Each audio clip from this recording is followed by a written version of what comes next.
artikuliuota nacionalinė politika, tos vidinės galios ir vidinio apsisprendimo kurti valstybingumą ir tvirtinti valstybingumą, tai akivaizdu, kad kita, jeigu ir net silpna galia, ji šito naudosis. Tai vienaip ar kitaip tai yra akstinas, tiesiog gundimas pasinaudoti šito dalyku. Tai ir ypač, jeigu matoma parama didelės, nepaprastai didelės valstybės, didelės jau europinės galios.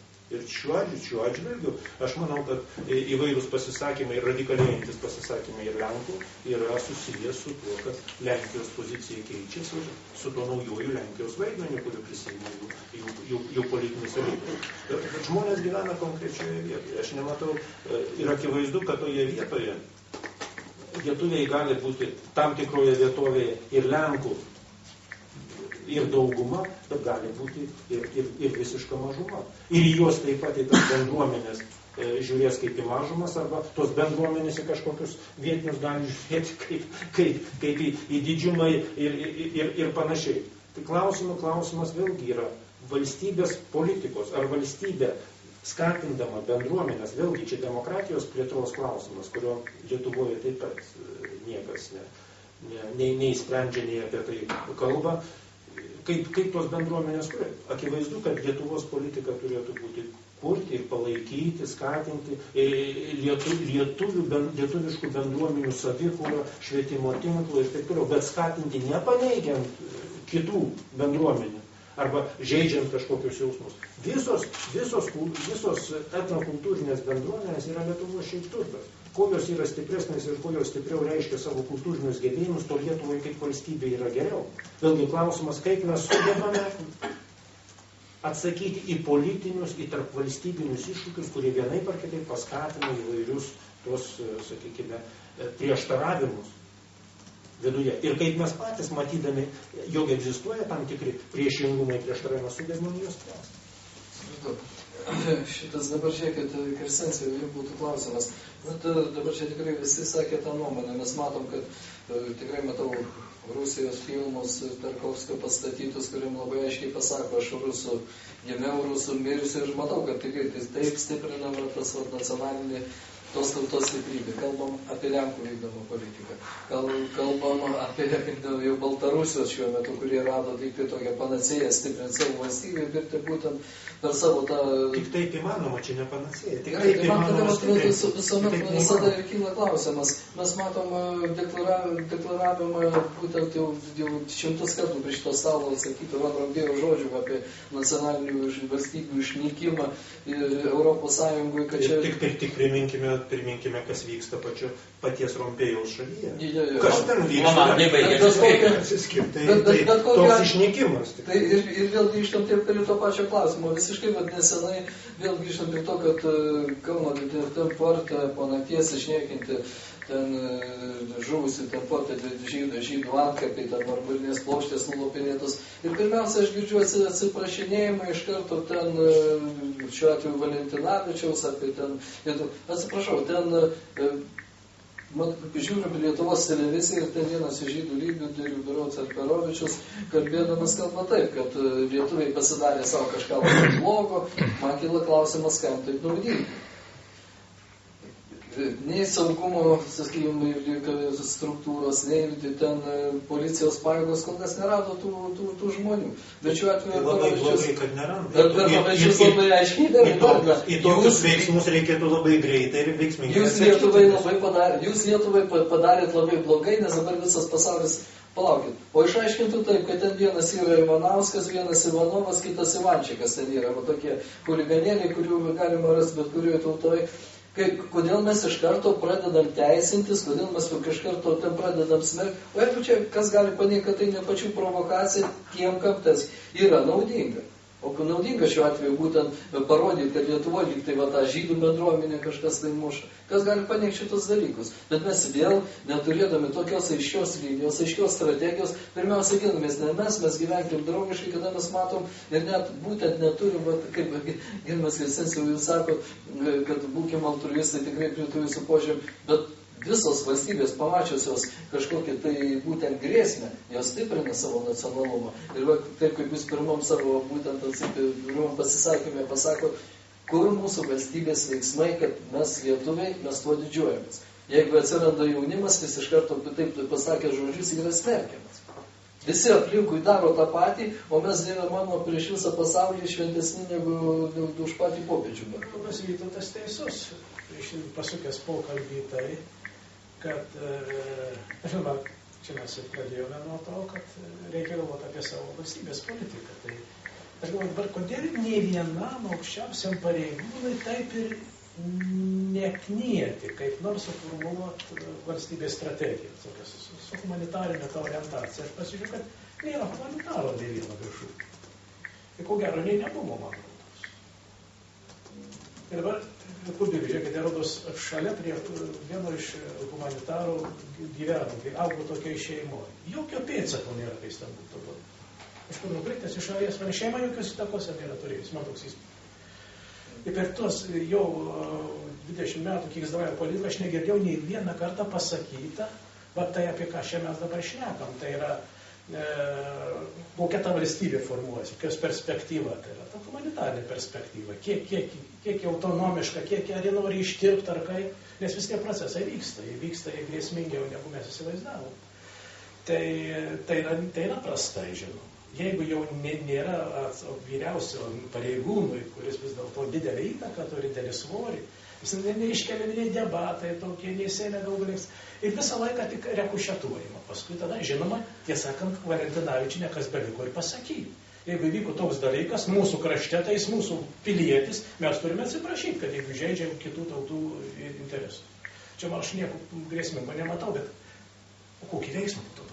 Iš tikrųjų, Kristinsiu, dar uždėjau klausimą, ar jis žino, kas tai padarė? Ne, taip, vis tiek jie yra piliečiai Lietuvos. Jie yra piliečiai, vadinasi, taip, kaip pilietis, tos valstybės vadovas, jis turi suvokti, kad šitaip neturi būti daroma. Nu, ką padarysi, neišaiškinti. O paskui, o jeigu net išaiškinsi, galų gal ir taip nenustatysi, kiek jis iš tikrųjų širdį yra patriotas ar kas kita. Dievai žino, gali provokaciniai interesai buvo ar kokie. Niekas dalykai neįsprendžia. Jo prie šito stalo mes tikrai nėra. Na, tai ką jau čia kalbėjau, šito. Bet bėda yra ta, kad valstybė iš tikrųjų neturi tos valstybė integracinės politikos. Kaip ją vienyti. Juk visą tą kalbą negalvoti, išvažiuokit. Jeigu šita nuostata yra iš tikrųjų, yra tai konfliktų nuostata. Jis yra viešpatauja tie, kurie turi turtą, jie padiktuoja savo sąlygas, bet tada nuomoja ranką iš tikrųjų. Ir jau valstybė pati nesurenka savo sąnarių, tai kaip iš tikrųjų galės išlaikyti orumą. Bet jūs berods pacitavote Aušros Maldeikienės prieš kelius dienus pasakytus žodžius. Jaunime ruoškis emigruoti iš čia. Tai mane tas, aš nesuprantu, aš esu girdėjęs kalbant, aš neįsivaizdavau, kad taip galėjo pasakyti, bet galbūt ir pasakė. Kas žino, kad žmogus šauna į galvą, kaip kokie dalykai. Bet tai čia nepilna Maldeikienė. Bet čia yra nuostata, politinė nuostata. Ir iš esmės tokia, niekas nes jaunimas nejaučia reikalingumo, kad iš čia valstybė reikalinga. Nu, nepatinka važiuoti. Bet jis nėra to suvokimo. Galų gale tai dėl įtarinėjama tada, kad tikriausiai bijo bedarbių tada, ar kaip juos sprendžia visus konfliktus. Žmonės mato, kad aplinka ta nejaukiai išvyksta. Aš vaizduoju dabar, kad jie sugrįžtų žmonės, kokie jie karingi būtų. Šiek tiek pamatė vakaruose tokios daugiau autonomijos. Norėtų keisti politinę sistemą? Ko gero, neįsilaikytų, jie sugrįžė iš tikrųjų. O dabar viskas tikrai daug lengviau išeitų negu dabar. Dabar neišvaryti gatvę žmonių. Vadinasi, iš tikrųjų nėra solidarumo, net užuomazgų nėra. Tai ką norėt, kad ta valstybė ir žinoma valdžia iš tikrųjų palaiko tokią padėtį, kadangi tai jie gali knistis tose vadinamos ekonomikos klausimus. Kiek bus pinigų, ten kur tų pinigų padaugint, kur sumažinti reikia. Tai šiandien, jeigu valstybė neturi, čia mes vengiam to žodį ideologijos. Bet kasgi yra iš tikrųjų valstybės? Valstybei būtina ideologija. Taip, tai yra tam tikra ideologija reikalinga. O jos niekas nedrįsta jos pasakyti, aš bijau, kad nepasakysiu, dar ilgai.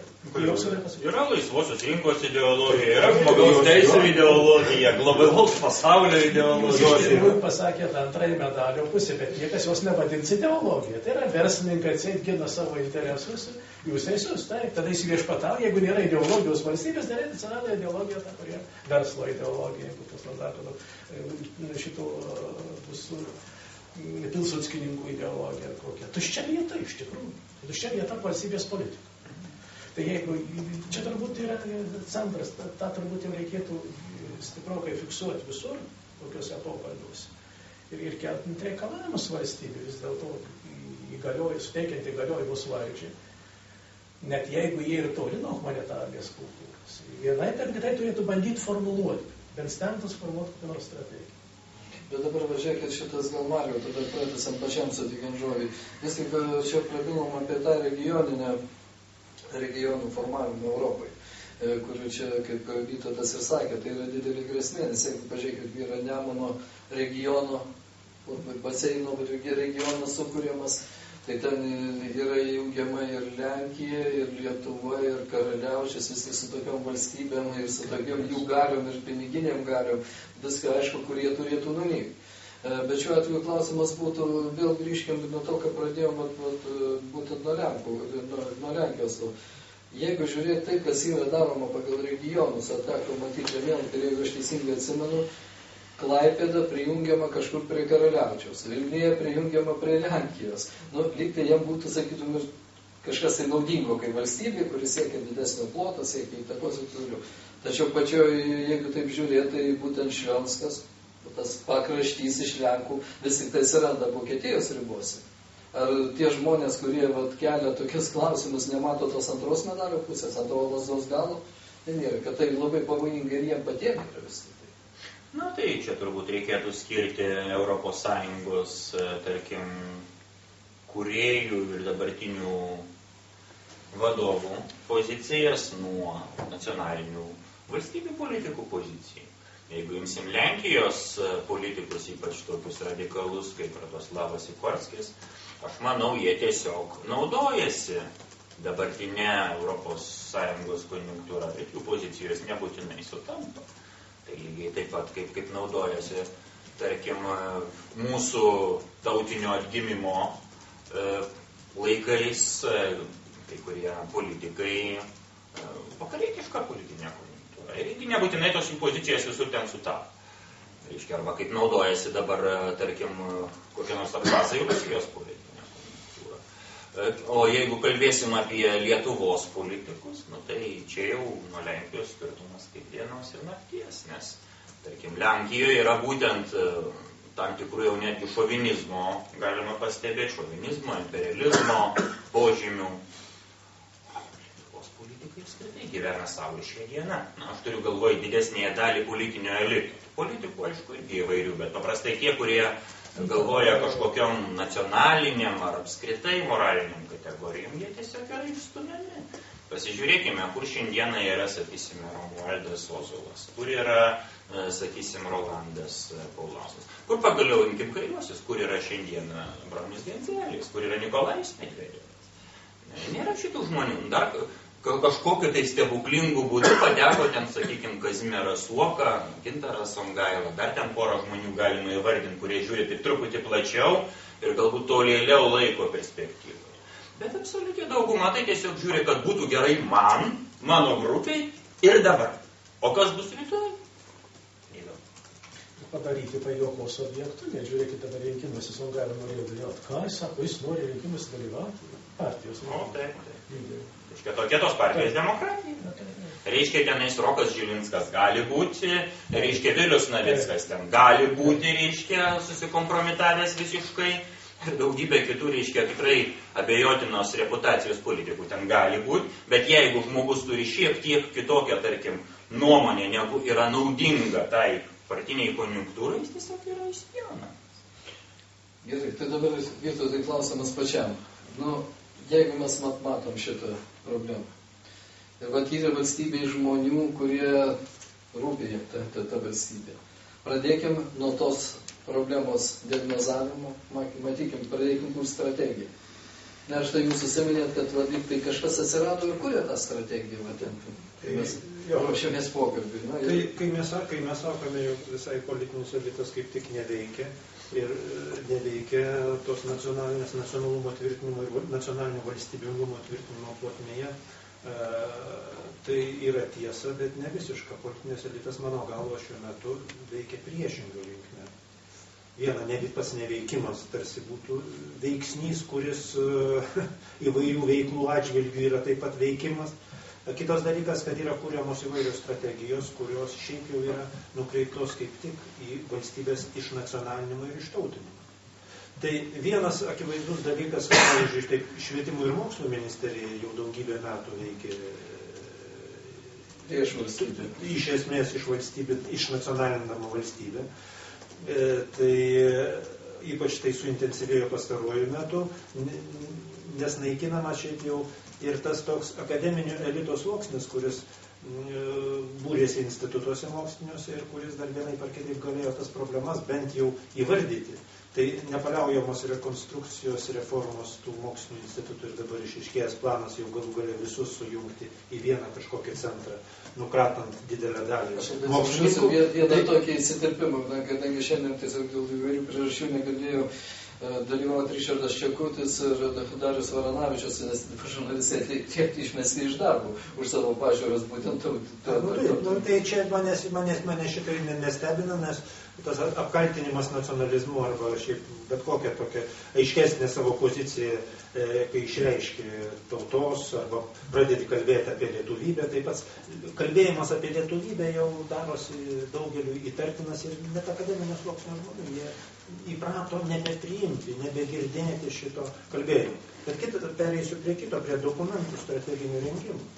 Lietuva, kaip ir kitos valstybės, rengia strateginius dokumentus. Ir pagrindinis dabar vienas parengtas yra reformų žingsnių iki 20 metų.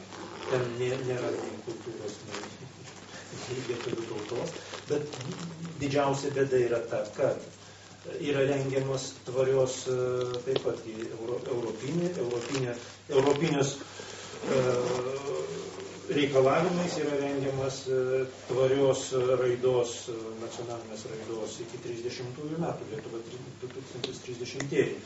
Tai yra projektas, kuris turi vienai par kitaip įtvirtinti tam tikrą valstybinę ir ideologiją, ir žingsnius, kuriais, kaip mes suvokiame tą žmogų, ir žingsnius, ko mes siekiame ir kaip mes tai ruošiamės įgyvendinti. Ir beje, kokius iššūkius mes sutinkame. Tai aš pradėsiu nuo estų. Estai tokį dokumentą yra priėmę 2005 metais, Latvijai 2010 metais, mes dabar turime tik projektą. Nes šiaip jau, kaip nesykė, esame paskutiniai, bet būtų gerai, kad kartais paskutiniai pasimoko iš pirmųjų ir padaro geriau. Bet dėja, nepaprastai didelis kontrastas. Jūsų dokumentas praktiškai yra priešingas estų dokumentui ir labai skiriasi nuo latviškui. Estų dokumentai yra labai aiški ir ideologija,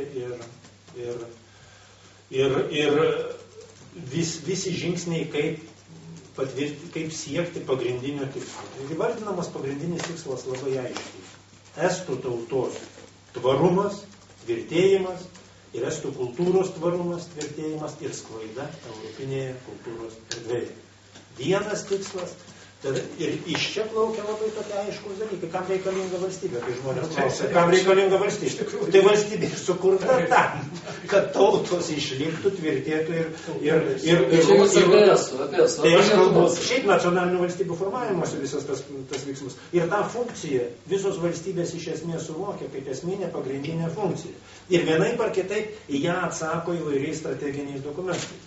Tai estai atsako labai paprastai, aiškiai ir labai gerai pagrindžia tuos, išanalizavę įvairius iššūkius, kurie kyla tam tikslui siekti, kokiom priemonėm jie bus tos iššūkius menkins arba ten yra ir emigracijos, ir anglų kalbos, ir visokiausių dalykų.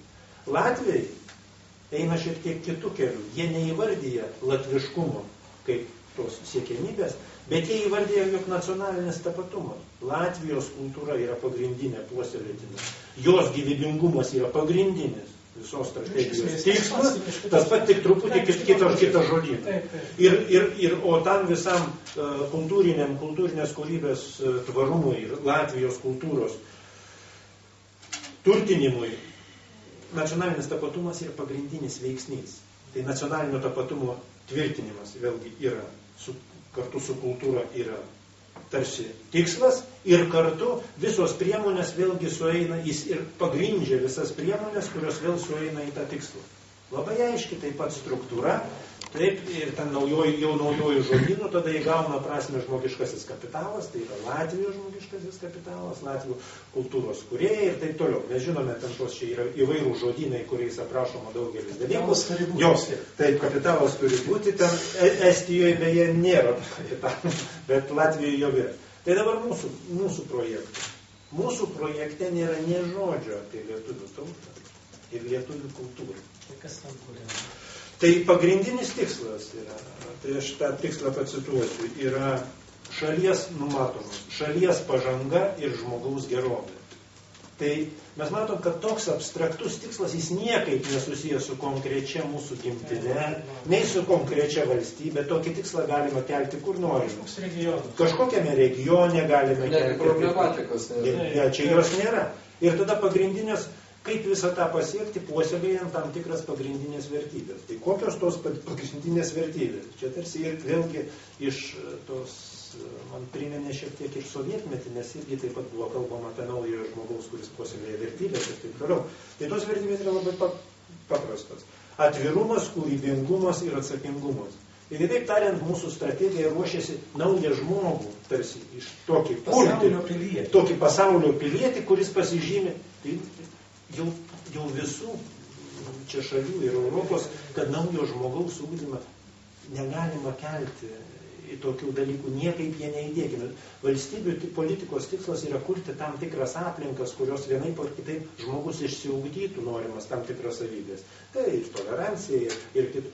Bet ne pati valstybė, kuri ugdys toleranciją, ji negali to padaryti. Arba kūrybingumo, ji negali. Nes kultūros sistema valstybės tikslas turėtų būti tokią kultūros sistemą kurti, palaikyti, puoselėti, kuri tą kūrybingumą, nes ne ekonomika, ne kas, o tik tai kultūra tą dalyką daro. Estų šiuo atžvilgiu vėlgi strategija yra daug pranašesnė. Jie taip atsako, kas į klausimą, kam reikalinga valstybė, tai aišku atsakymas yra estų tautai tvirtinti ir estų kultūrai.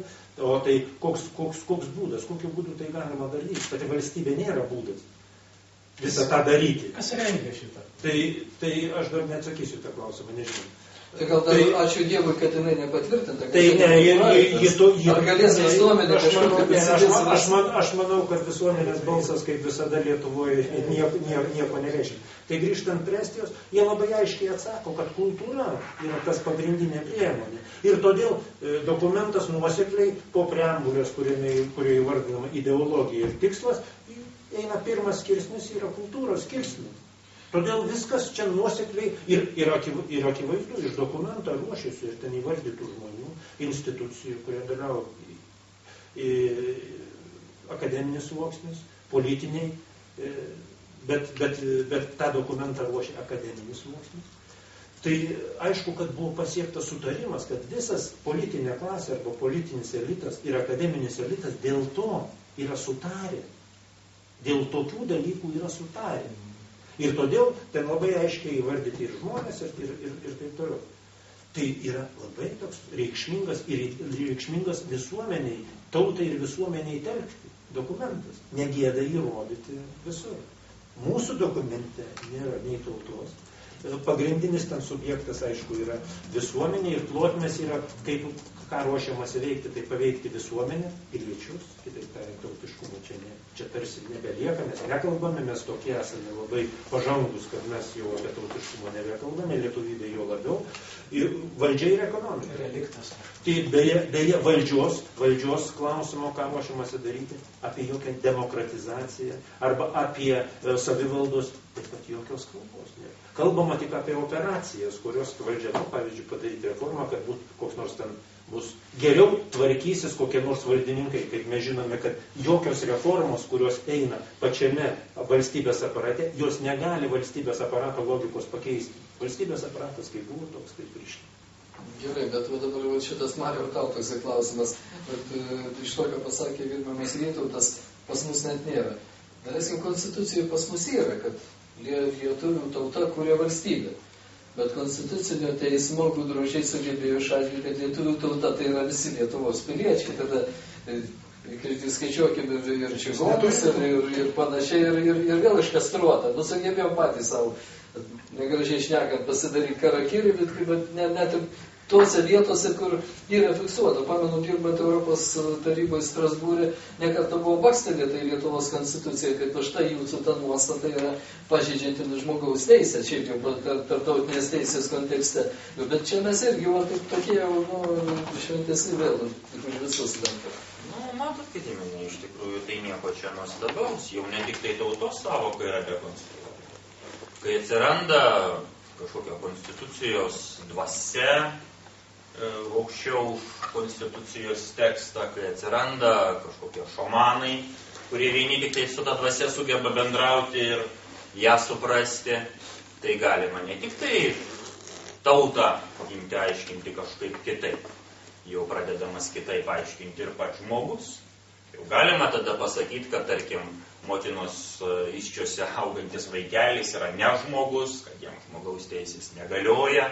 Galima aiškinti, kad šeima tai nebėra tėtis, mama ir vaikas, o šeima tai, sakysim, gali būti vaikinas su šuniuku. Tai nieko nuostabaus, tiesiog tauta buvo pasirinkta galbūt kaip toks vienas iš pirminių puolimo objektų, nes taip jau yra, kad ten, kur yra tvirta ir tvari tautinė kultūra, tautinis tapatumas, tautinė savimonė, tenais yra sunkiau prastumti visas tas kitas tokias dekonstrukcinės koncepcijas. Ypatingai, jeigu kalbėsime apie Europos, sakykime, tautas, tai jos daugiau ar mažiau remiasi krikščioniškąją kultūrą. Ir sakysim, tos krikščioniškosios nuostatos yra įaugusios į tų tautų tapatumą, kiekvienoje tautoje įgaudamos savas išraiškos formas. Bet yra tam tikros bendrybės. Ir sakysim, jeigu jau tauta yra sunaikinama, tai daug lengviau naikinti ir visą kitą. Apskritai, jeigu imsime